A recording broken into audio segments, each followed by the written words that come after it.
Hello everyone! In this video presentation, we will be discussing one common disease each of the large ruminant, small ruminant, swine, and poultry.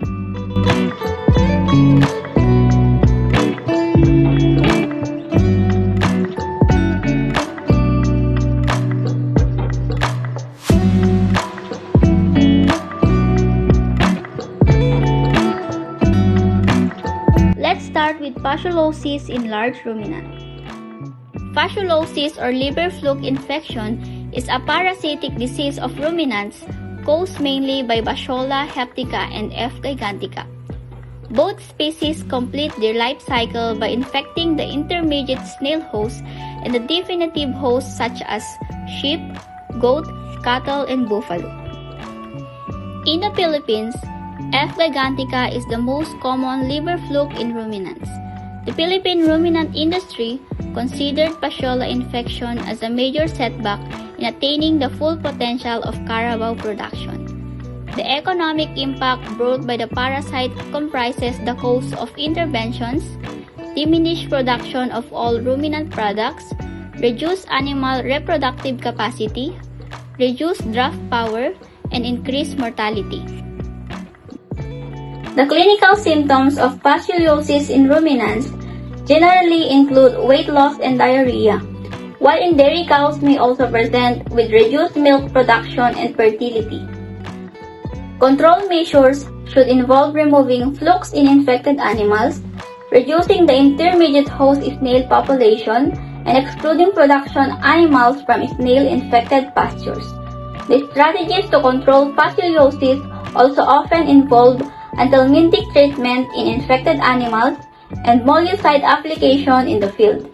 These concerns necessitate the call for holistic strategy in controlling fasciolosis. In practice, only the first of these is used in most cases.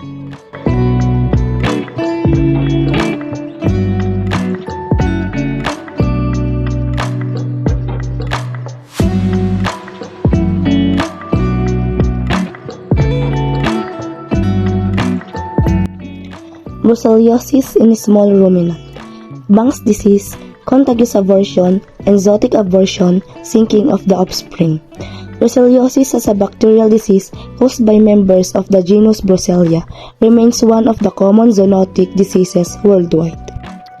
This disease is very dangerous as it can affect men and also cause large economic losses by decreasing milk yield and aborted fetus.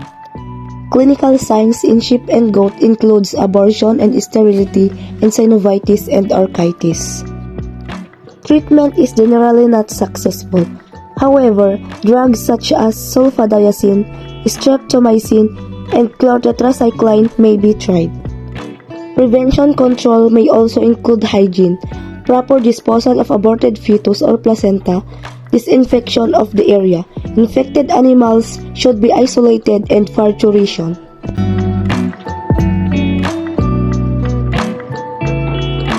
African swine fever. African swine fever is contagious and deadly viral swine disease affecting domestic and feral swine of all ages. There is no treatment or vaccine, so the best way to protect swine is by prevention.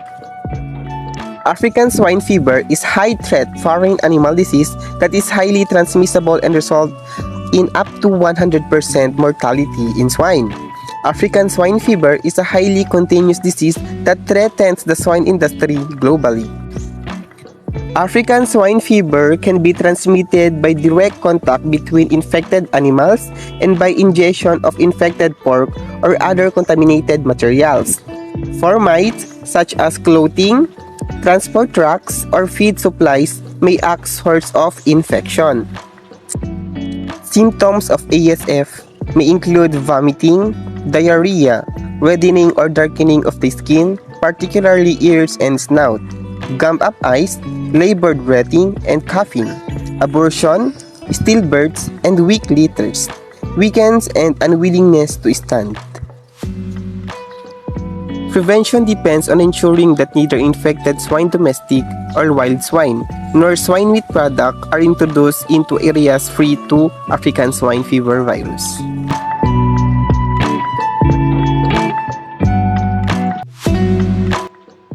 Fowl Pox in poultry. Fowl pox is a viral disease that is often spread by mosquitoes. The infection leads to the formation of wart-like nodules on the non-feathered part of the head and legs, and occasionally ulcerous lesions in mouth, nose, and the throat. Fowl pox is a highly contagious viral infection with a mortality rate of 100%. Young birds are more susceptible to the infection. There is no effective treatment for the disease. However, skin of the suffering bird should be washed with Dettol and silver nitrate. Also, saturated picric acid should be applied to the affected area. Morbidity and mortality. Cutaneous infections alone ordinarily cause low or moderate mortality rates. Flags generally return to normal production after recovery. Symptoms of fowl pox may include wart-like protodyns on comb and wattles. Eyes and nostrils are covered by yellow discharge, which cause trouble in breathing.